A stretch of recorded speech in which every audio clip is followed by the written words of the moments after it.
देखो भाई, लोग कल नेटफ्लिक्स के प्लेटफॉर्म को मैंने एक जापानीज अवॉन एंगचर पिक्चर देखी जो कि पर्सनली मुझे भाई बहुत ज्यादा पसंद आई। पिक्चर का नाम है भाई गोल्डन कामुये हुए, या फिर जो भी आप बोल पाओगे, दो सिंपल सा रोशन। यही पर मैं आपको देता हूँ जिसकी वजह से आप इस पिक्चर को देखने के लिए एक्साइटेड हो सकते हो। एंड देन पिक्चर कैसी है वो तो मैं आपको बताऊंगा, इसलिए वीडियो को अंत तक जोड़ देखना। पहला रीजन है कि भाई इसमें आपको एलिस इन बॉर्डरलैंड का अपना जो हीरो था वही सेम एक्टर इसमें आपको मेन लीड में देखने को मिलेगा। तो अगर आप उसके फाइनेंस समझ गए ना क्या करना है, देख लेना। दूसरा, अगर आपको अवश्य मूवीज देखना पसंद तो भाई आपको हर 5-10 मिनट के बाद, इवन में बोलेंगे 2-3 मिनट के बाद ही काफी ताबड़तोड़ एक्शन वगैरह देखने को मिलेगा, जिसने अच्छा खासा भाई आपको चीड़ फाड़ भी देखने को मिलता। एक्सेल लवर के लिए भाई ये पिक्चर मस्ट चांच है, लेकिन इसका मतलब ये नहीं कि पिक्चर में कुछ प्रॉब्लम्स नहीं है। अब मैं प्रॉब्लम्स को भी बताता हूँ, लेकिन सबसे पहले मैं आपको थोड़ा सा बेसिक ज्ञान देता हूँ जो कि बहुत ज्यादा इंपॉर्टेंट है। देखो, पहले चीज की भाई इस पिक्चर को देखने के लिए आपको लगभग 2 घंटे का वक्त देना पड़ेगा। एंड सबसे तगड़ी चीज की इस पिक्चर का जो कॉन्सेप्ट है वो अडॉप्ट किया गया है। एक एनिमेस है जो काफी टाइम पहले बन चुका है।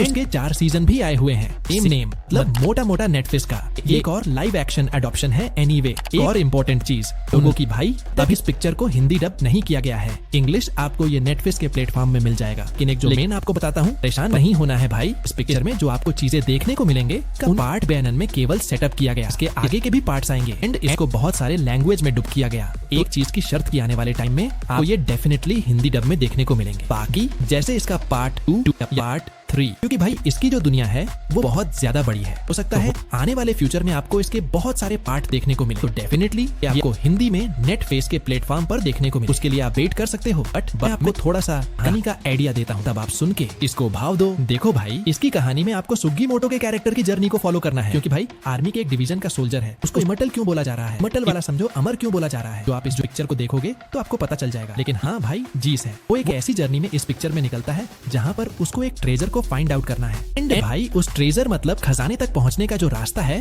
वो बहुत ज्यादा दिलचस्प इंटरेस्टिंग है, क्योंकि भाई जिसने भी उस खजाने को छुपाया है उस तक पहुंचने का जो रास्ता है उसने टैटू के थ्रू बहुत सारे लोगों के बॉडी पर बनवा दिया। मतलब टैटू आपको देखने को मिलेंगे एंड के थ्रू को जब आप कलेक्ट कर लोगे बॉडीज को मिला करके आप खजाने तक पहुंच पाओगे। मतलब उनका जो रास्ता उन टैटूज में छुपा हुआ है, जो इमॉर्टल भाई वो निकल पड़ता है खजाने को ढूंढने के लिए। अब उसके रास्ते में वो किससे अपनी दोस्ती करेगा, से उसकी दुश्मनी होगी, और कौन से लोग हैं जो कि उस खजाने को पाना चाह रहे हैं, क्यों पाना चाह रहे हैं, ये सब जानने के लिए आपको इस पिक्चर को देखना पड़ेगा। देखो, अगर मूवी की बात करें तो पर्सनली मुझे इसकी जो वर्ल्ड बिल्डिंग है स्पेशल, इसके पार्ट विलन में जितनी भी डिटेलिंग अभी तक प्रेजेंट की गई वो भाई मुझे काफी बढ़िया लगी। जनरली अपन लोगों का ट्रेजर हैंड की मूवी में क्या देखने को मिलता है कि मैप के थ्रू जी कैरेक्टर रहते हैं, वो सीधे पहुंच जाते हैं खजाने तक, एंड खजाने में जाने के बाद कुछ सांप हो गया दिखा करके वहाँ पर मार धाड़ हो जाता है, फिर अपने हीरो हीरोइन खजाना मिल जाता है लेके चले जाते हैं। लेकिन एक्चुअली में इस पिक्चर में ऐसा अभी तक कुछ होते हुए नहीं दिखाई पड़ रहा है। इवन खजाने की बात ही छोड़ो, खजाने तक पहुंचने का जो रास्ता इसमें दिखाया गया वो बहुत ज्यादा टीन अप जिस हिसाब से उसकी प्रेजेंटेशन की गई, टैटूज हो गया थ्रू जिस हिसाब से उसको डिकोडिंग किया गया है, कोडिंग किया गया, वो देखने में भाई बहुत ज्यादा इंटरेस्टिंग पिक्चर की वर्ल्ड बिल्डिंग है। जितना भी चीज अभी तक इस पार्ट वेनन में देखने को मिला वो मुझे काफी बढ़िया लगी। कैरेक्टर्स को भी काफी अच्छी तरीके से आपसे कनेक्ट कर दिया गया है एंड डेफिनेटली एक्साइट हो जाते हो कि आगे आने वाली जर्नी में उनके साथ क्या क्या होगा। चीज जानने के लिए आप एक्साइटेड हो जाते हो। मूवी में भाई आपको काफी विलन देखने को मिलते हैं, जिस हिसाब से उनको गेटअप दिया गया या फिर जो लुक दिया गया वो देख करके आपको मजा आएगा। एक्शन बहुत सारा आपको देखने को मिलेगा, गन फाइट से लेकर के हैंड टू हैंड, फिर आपको फाइट सीक्वेंस देखने को मिलेंगे जिनकी जो कोरियोग्राफी है इस हिसाब से उनको प्रेजेंट किया गया वो बहुत ज्यादा थ्रिलिंग एंड इंटेंस आपको फील होगा कि जो एक्टर्स की परफॉर्मेंस वगैरह